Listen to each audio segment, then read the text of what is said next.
হরে কৃষ্ণ। একাদশী সকল প্রকার ব্রতের মধ্যে পবিত্রতম। সনাতন বা হিন্দু ধর্মের অন্যান্য সকল ব্রত আচার বা সংস্কারের মধ্যে একাদশী তিথি নিঃসন্দেহে উত্তম ব্রত। বৈষ্ণব সম্প্রদায়ে একাদশীকে বলা হয় সকল ব্রতের রাজা বা সকল ব্রত অপেক্ষা উত্তম।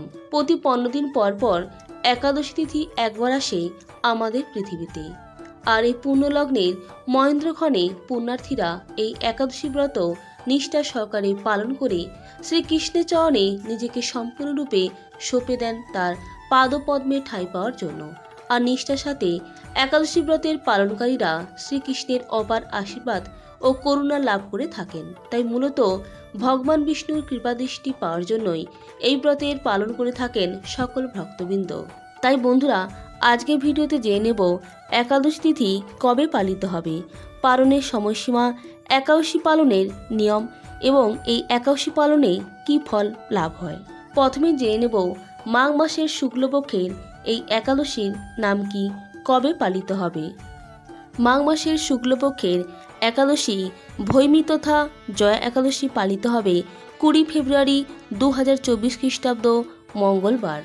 একাদশী তিথি শুরু হবে 19 ফেব্রুয়ারি সোমবার দুপুর 12টা 1 মিনিটে। একাদশী তিথি শেষ হবে 20 ফেব্রুয়ারি মঙ্গলবার দুপুর 12টা 9 মিনিটে। এবার জানব একাদশী কিভাবে পালন করবেন। একাদশীর মূল কাজ হলো নিরন্তর ভগবানকে স্মরণ করা।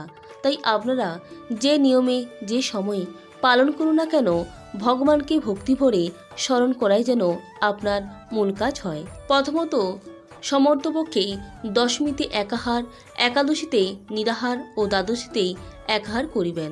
একাদশীতে উপবাস অত্যন্ত গুরুত্বপূর্ণ, তবে কেবল অনাহারে উপবাস করাটাই মুখ্য উদ্দেশ্য নয়। মুখ্য উদ্দেশ্য হচ্ছে গোবিন্দ বা শ্রীকৃষ্ণের প্রতি অধিক শ্রদ্ধা ও প্রেম পরায়ণ হওয়া। উপমানে নিকটে, বাস মানে অবস্থান করা, অর্থাৎ শ্রীহরির নিকটে অবস্থান করা। একাদশী দিন উপবাস করার মুখ্য উদ্দেশ্য হচ্ছে শারীরিক আবশ্যকতাগুলি খর্ব করে ভগবানের মহিমা কীর্তন এবং অন্যভাবে ভগবানের সেবা করে সময়ের সদ্ব্যবহার করা। একাদশী দিন ভোরে শয্যা ত্যাগ করে শুচিশুদ্ধ হয়ে শ্রীহরির মঙ্গল আরতিতে অংশগ্রহণ করতে হয়। শ্রীহরির পাদপদ্মে প্রার্থনা করতে হয়, হে শ্রীকৃষ্ণ, আজ যেন এই মঙ্গলময়ী পবিত্র একাদশী সুন্দরভাবে পালন করতে পারি, আপনি আমাকে কৃপা করুন। একাদশীতে শস্যমুদ্রের সমস্ত পাপ অবস্থান করে, তাই চাল, ডাল, আটা, ময়দা, সুজি, সরিষা আদি জাতীয় খাদ্যদ্রব্য একাদশীর দিনে বর্জন করা উচিত। নির্জলা উপবাসে অসমর্থ হলে জল, দুধ, ফলমূল, এমনকি আলু, পেঁপে, কলা, ঘি বা বাদাম তেল অথবা সূর্যমুখী তেলে রান্না করে অনুকল্প প্রসাদ রূপে গ্রহণ করতে পারেন। রবিশস্য বলতে ধান, গম, ভুট্টা, ডাল ও সরিষা ও সয়াবিন তেল অবশ্যই বর্জনীয়। বন্ধুরা, যারা সাত্ত্বিক আহারী নন এবং চা, বিড়ি, সিগারেট, পান, কফি ইত্যাদি নেশাজাতীয় গ্রহণ করেন, একাদশী ব্রত পালনের সময়কালে এগুলি গ্রহণ না করাই ভালো। একাদশী করলে যে কেবলমাত্র নিজের জীবনে সদ্গতি হবে তা নয়। একাদশী ব্যক্তির প্রয়াত পিতা মাতা নিজ কর্মদোষে নরকবাসী হন, তবে সেই পুত্রই একাদশী ব্রতের মাধ্যমে পিতামাতাকে নরক থেকে উদ্ধার করতে পারে। একাদশীতে অন্ন ভোজন করলে যেমন নরকবাসী হবে, অন্যকে ভোজন করালেও নরকবাসী হতে হয়। কাজেই একাদশী পালন করা আমাদের সকলের কর্তব্য। বন্ধুরা, একাদশীর দিন গঙ্গা আদি তীর্থে স্নান করতে হয়।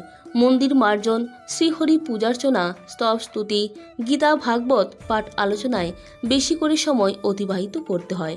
এই তিথিতে গোবিন্দের লীলাস্মরণ এবং তার দিব্য নাম শ্রবণ করা হচ্ছে সর্বোত্তম।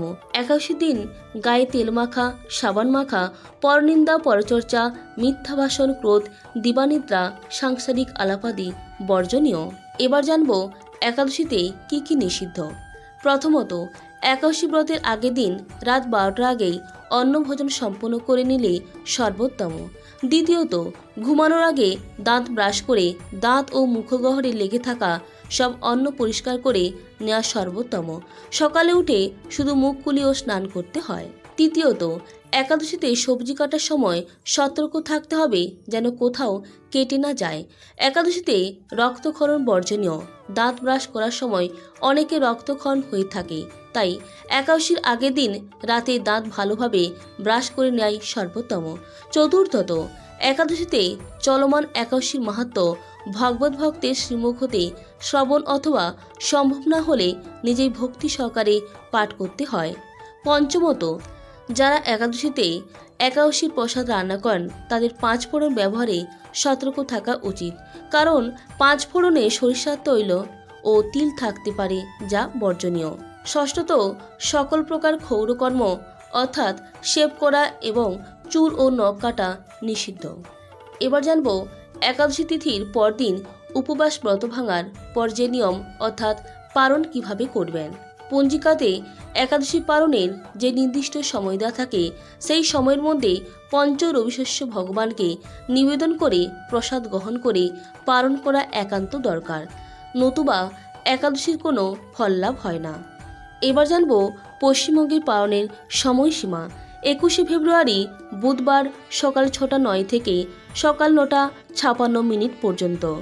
এবার জেনে নেব এই একাদশী পালন করলে কী ফল লাভ হয়। হিন্দু পুরাণ অনুযায়ী জয়া একাদশী উপবাস ভীষ্ম একাদশী বা ভূমি একাদশী নামেও পরিচিত। পদ্মপুরাণে বলা হয়েছে যে এই একাদশীর উপবাস করলে প্রচুর ফল পাওয়া যায় এবং সমস্ত পাপ ধুয়ে যায়। এই উপবাসে ভগবান শ্রী বিষ্ণু দেবী লক্ষ্মীর আরাধনা করলে সুখ সমৃদ্ধি এবং প্রতিটি কাজে সাফল্য আসে। মাঘ মাসের এই শুক্লপক্ষের একাদশী জয়া একাদশীতে পবিত্র নদীতে স্নান করে দান করলে ভক্তরা স্বর্গলোক লাভ করে থাকেন এবং এই জয়া একাদশীর দিনে লক্ষ্মীনারায়ণ উপবাস করলে সকল মনোবাঞ্ছা পূরণ হয় এবং সুস্থতা লাভ হয়। সেই সাথে পৃথিবীর যাবতীয় আরাম আয়েশ ও সুযোগ সুবিধা ভোগ করার পর একজন মানুষ অবশেষে স্বর্গীয় বাসস্থান লাভ করে থাকে। তাই এই একাদশী নাম অনুসারে এই উপবাসটি সমস্ত কাজে জয়লাভ করে এবং অত্যন্ত উপকারী বলে বিবেচিত হয়। এই উপবাসে ভগবান শ্রী বিষ্ণুর শঙ্খ চক্র গদা ধারণ করা রূপের পূজা করা হয়। এই উপবাসে দান করার ফল সমগ্র যজ্ঞের সমান। এই উপবাস শুধুমাত্র ভগবান বিষ্ণুর ভক্তই নয়, তার পুরো পরিবারকেও উপকৃত করে। এই উপবাস পালন করলে আপনার চারপাশে পজিটিভ এনার্জি প্রবাহিত হয় এবং সেই সঙ্গে পৈশাচিক প্রকৃতিরও অবসান ঘটে। এই ভৈমী তথা জয়া একাদশীর পুণ্যতিথিতে ভগবানের কৃপা লাভ করে আপনার সব মনস্কামনা পূর্ণ হোক। বন্ধুরা, এই জয়া একাদশী ব্রত ব্রহ্ম হত্যাজনিত পাপকেও বিনাশ করে। এই ব্রত পালন করলে সমস্ত প্রকার দানের ফল লাভ হয়। সকল যজ্ঞ ও তীর্থের পুণ্যফল এই একাদশী প্রভাবে আপনা হতেই লাভ হয়। অবশেষে মহানন্দে অনন্তকাল বৈকুণ্ঠ বাস হয় এবং একাদশীর দিনে ব্রতকথা পাঠ ও শ্রবণে অগ্নিষ্টম যজ্ঞের ফল পাওয়া যায়। এই ভৈমী তথা জয়া একাদশীর পুণ্যতিথিতে ভগবানের কৃপা লাভ করে আপনার সব মনস্কামনা পূর্ণ হোক এই প্রার্থনা করি। নমস্কার, ধন্যবাদ। ঈশ্বর আপনার মঙ্গল করুক।